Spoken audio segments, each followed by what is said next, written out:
As far as the funding of the system as a whole, I think it's going to save considerable amount of money for employers in New South Wales.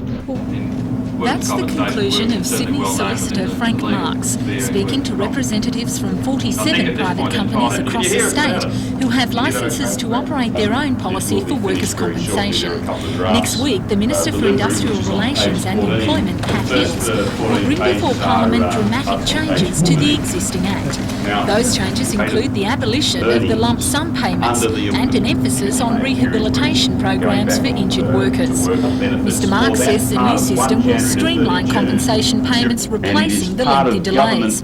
And he believes that private insurers will also benefit if the new Act is passed. Private insurers from now on will only have a claims managing role. In other words, they will just manage claims, they will invest funds, they'll collect premiums still, but the losses or profits in the whole system will now be a part of a government fund in the same way as the motor vehicle third-party insurance fund operates.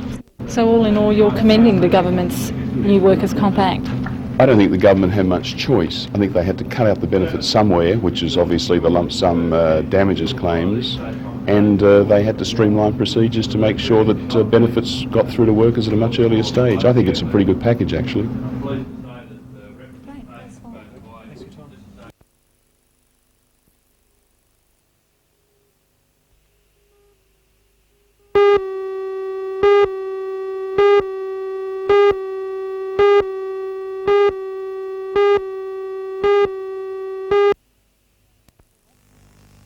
Matthew Anson Lang, a 23-year-old trainer from Brinkley, was led into court handcuffed. He was wearing grey pants and a cream shirt and had tattoos on his arm. His shirt was splattered with blood. He was charged with wounding with intent to murder Detective John Marachek and with various other assault charges. Police prosecutor Bob Hewson told the court that Anson Lang had been having dinner last night at the Willows Motor Inn at Gosford. His defence counsel, Bob Gardner, said Anson Lang was with a group, including his boss, Mr Richard Scott, whose horse had just won $40,000 that day at the Gosford races. The prosecution said the Anson Lang group had become rowdy and the management had spoken to them about their behaviour. A dispute arose when the group received their bill. Two off-duty policemen who were eating in the restaurant intervened to help the hotel management.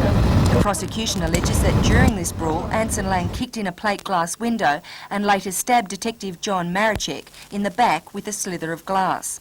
Anson Lang's defence said the accused had come to Australia 15 years ago from New Zealand. He said the attempted murder charge would be hotly contested by the defence. He had spoken to two witnesses who gave very different accounts to those made by police. Magistrate Bruce Butler agreed to release Anson Lang on bail of $40,000. He's also to report to St Mary's Police Station 3 times a week. The case has been adjourned to May 18.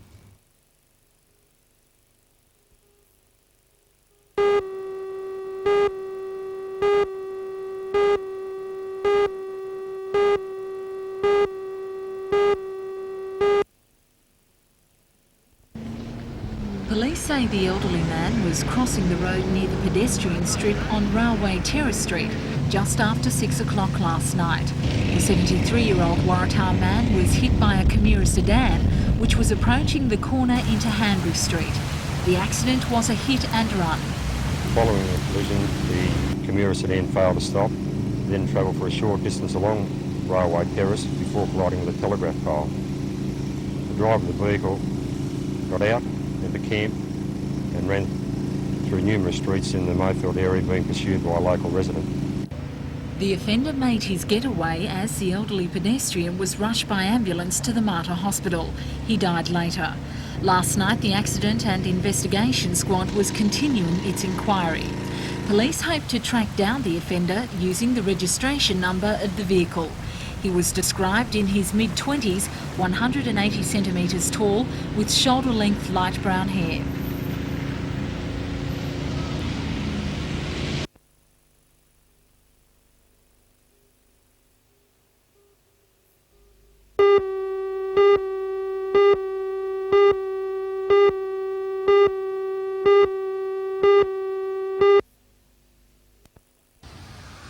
It was a game against the champion New South Wales under-18 team of last year. And despite the wet conditions that made things less than ideal, it was a good workout for the high school students, just 2 weeks before they travelled to Ipswich in Queensland for the Australian Combined High Schools Carnival. Newcastle supplies 5 of the 15-man squad, namely Brian Bowen, Leighton Wingrove, there's a baseball name, Damien Charman, Brett Lampkin and Mark Eastham.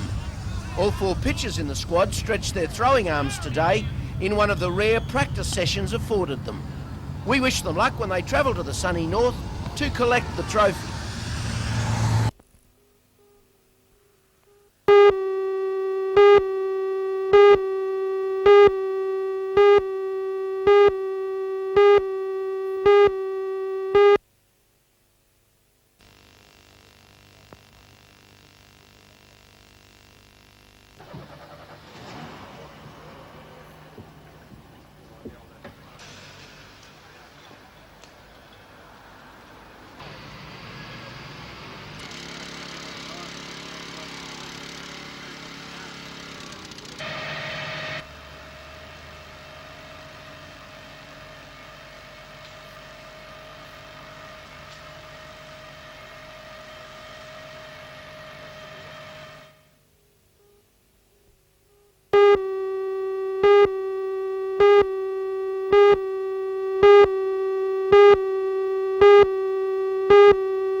The Australian leg of the Global Peace Run began on April 27th in Adelaide and will finish in Brisbane this Saturday. Yesterday, the athletes ran from Gosford to the Newcastle Town Hall, arriving late afternoon. On the steps to welcome them was the Lord Mayor, John McNaughton, who was presented with a proclamation of peace from the runners. The Lord Mayor and runners then planted a tree in Civic Park in the name of peace. This morning, the runners left the Town Hall at 6 a.m. for their next leg up the New England Highway. The runners will arrive at Maitland at 9 a.m, Singleton at 1 p.m, before finishing today's run at Scone tonight.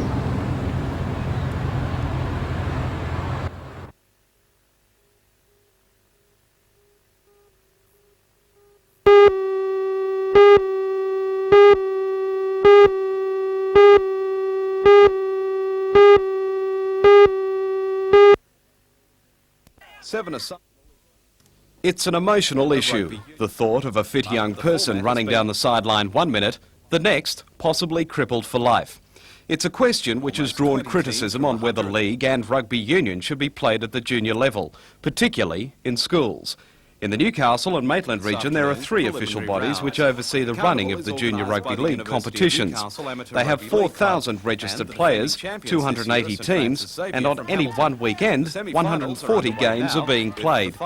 According to the manager of the Newcastle Junior Rugby Football League, Kevin Lynch, educating all levels of the football community on ways to reduce the risk of serious injury is a main priority.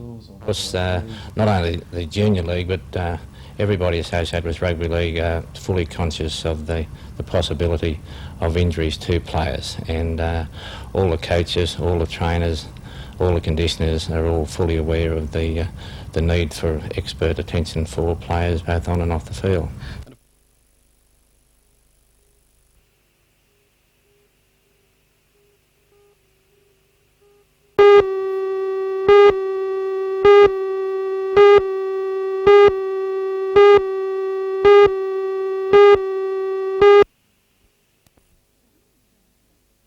The Women's Health Clinic has been set up in a neighbourhood cottage on the outskirts of Medford. The program is jointly run by the Regional Women's Health Unit and the Community Health Service Team. The Department of Health established the new scheme only a year ago, but already there are 5 clinics operating in the Hunter region. According to health nurse Lorna Boyd, the clinics offer a wide range of services, especially for women. Initially we were doing pap smears and breast checks as a preventative screening measure if any woman wants them. We'll also be telling them any advice they wish to know about contraception, the menopause, any changes in their body, changes in their diet, nutrition, in fact generally anything at all that interests women. The Medford Women's Health Clinic will open its doors next Tuesday. The service has been established to complement rather than compete with general practices. We do tend to find if they have got any questions which maybe to them may be important, they find it an awful lot easier actually to be able to talk to us, and find because it's a very relaxed atmosphere in the clinics, it's quite easy to ask us about questions we would feel too embarrassed to ask a GP about.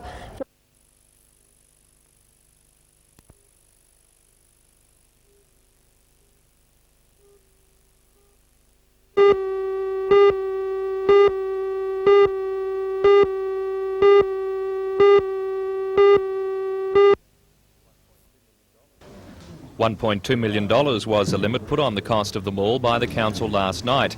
It will be made up of a $250,000 bicentennial grant, a $250,000 federal government Steel Regions Assistant grant, $250,000 from the profits in the sale of land at Green Hills, another bicentennial grant of $45,000 matched by the council, and finally $360,000 in loan funds from the council.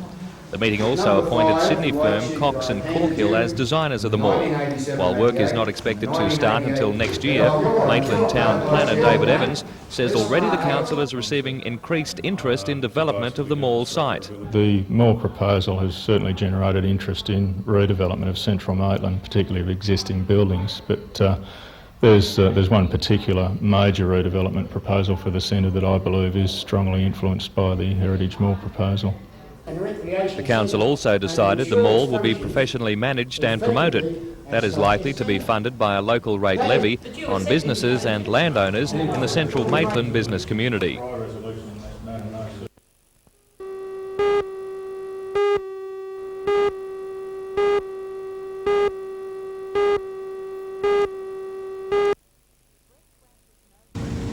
Brett Francis Noble of Elderslie via Branxton was the driver of a car travelling south on the Pacific Highway. Police say he went to overtake a vehicle and lost control. His car veered across both lanes and the median strip onto the wrong side of the road. Police say he collided head-on with a semi-trailer. The vehicles locked together, crossed back over the median strip, left the road and plunged down an embankment. Noble's car was crushed beneath the semi-trailer.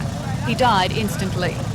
His passenger, 18-year-old Bradley John Hanson of Precolben, was critically injured.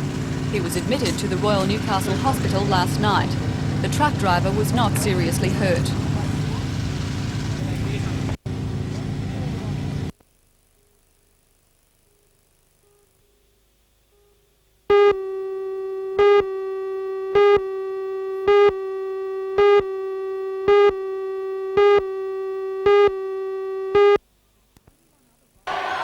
With 21 other rival teams in this year's South Eastern Basketball League, the Newcastle Park Royal Hunters have their game plan all worked out for the competition that sets off in just 2 weeks.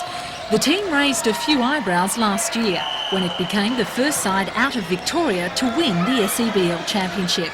Tall American imports Raleigh Wallace and Jeff Carter have stayed in the ranks and helped to launch this year's season at a special function today. As well as a few new faces, the Hunters also have a new coach in Don McCarran at the helm. We've got 2 players from the youth team come up, which is really good because that's what we're about. They're very skilled, but unfortunately a bit shorter than last year. We're going to be a bit shorter in height and lack a bit of experience, which means we've got to be faster. And what about the new coach this year? Well, I feel very sorry for Donny. He's taking over a winning team. Everyone's going to be out to knock us off. He's got a big footsteps to follow, but he's a very capable coach. I'm sure he'll do very well. Once again, the Inter-Schools It's a Shootout competition is continuing under the sponsorship of the Park Royal. According to Newcastle Basketball Association's Development Officer John Hoyle, 32 regional schools are now shooting for the competition basket. The kids like the competition. It's not hard. It's relatively easily based. It's based around skills, so of dribbling, passing, shooting and running. So it's not actually whether you're the best athlete at this stage, but it's just a skill level, and the kids can associate with it. They like to practice it with it, and it's not too hard, and they like to compete. They like the inter-school rivalry as well.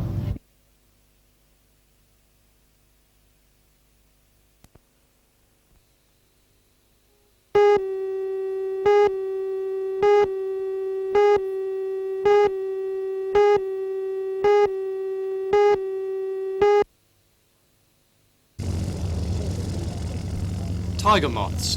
The name itself evokes images of green airstrips, grey English days and fragile machines made of cloth and wood. The planes and their pilots are a part of the 3rd annual Antique Fly-In and have come from all over the east coast. Today, these and other planes of legend droned overhead in silhouette or squatted, compact and businesslike, on the damp grass.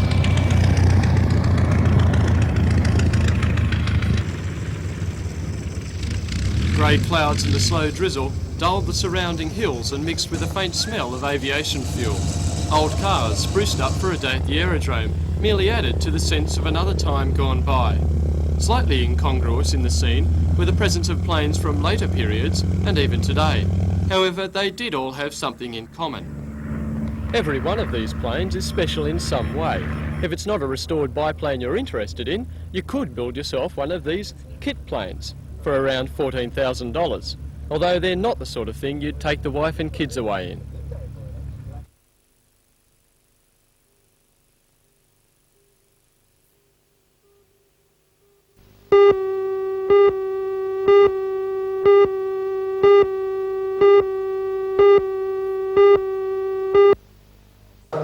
The meeting was told that the proposed ventilation shaft would alienate part of a 50-hectare area of natural bushland. The Progress Association says there's only 2 areas of foreshore bushland left on the lake.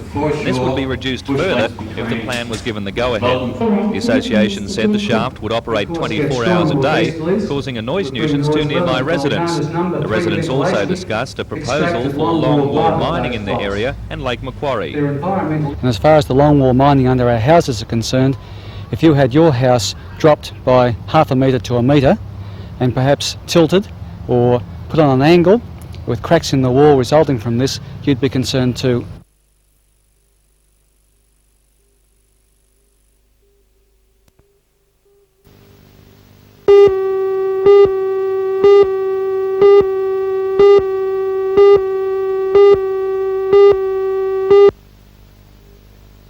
A fan ventilation shaft may seem like a strange issue to get up in arms about, but according to the residents of Bolton Point, if it goes ahead, BHP's new shaft will be erected smack in the middle of one of the few remaining bushland areas on the lake's foreshore. They say it will operate 24 hours a day for the next 20 years, causing significant noise pollution. The noise, which they say will be a low-frequency drone, will not only be heard by Bolton Point residents, but certain tasks may carry across the water to suburbs like Warners Bay and Eleebana. Many Lake Macquarie residents see the fan ventilation shaft as the thin edge of the wedge. They are also strongly opposed to any new longwall mining in the area because of the potential effects from subsidence.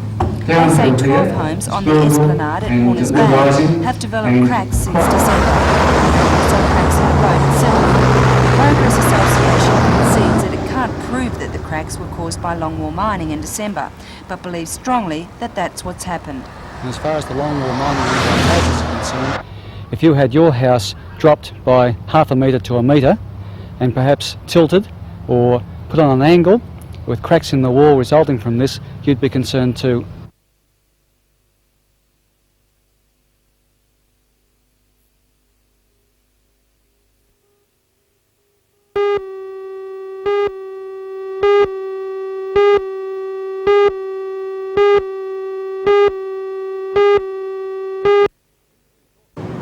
Industry sources explained today that all export contracts must be approved by the Federal Trade Minister. If not, the companies would have to reopen negotiations. That is, of course, unless the Japanese can find another supplier. A spokesman for Trade Minister Dawkins said today that his department is compiling a submission to the Minister on overall negotiating trends, and any decision on an export licence would not come for some time. The Miners' Federation said it's concerned at the reported price of $41, saying if approved, it would threaten several less efficient collieries. And it supports the union's repeated calls for a marketing authority to oversee all coal contracts. We send 15 million tonnes of coal to Japan each year, and while the reported price is for only a part of this, the flow-on effect of a 20% drop would slash $150 million from export income. Higher-grade coking coal is already being sold to Japan at between $44 and $47 a tonne, prompting a spokesman for Ulan to say that $41 a tonne for his steaming coal is all that should be expected under present market pressures.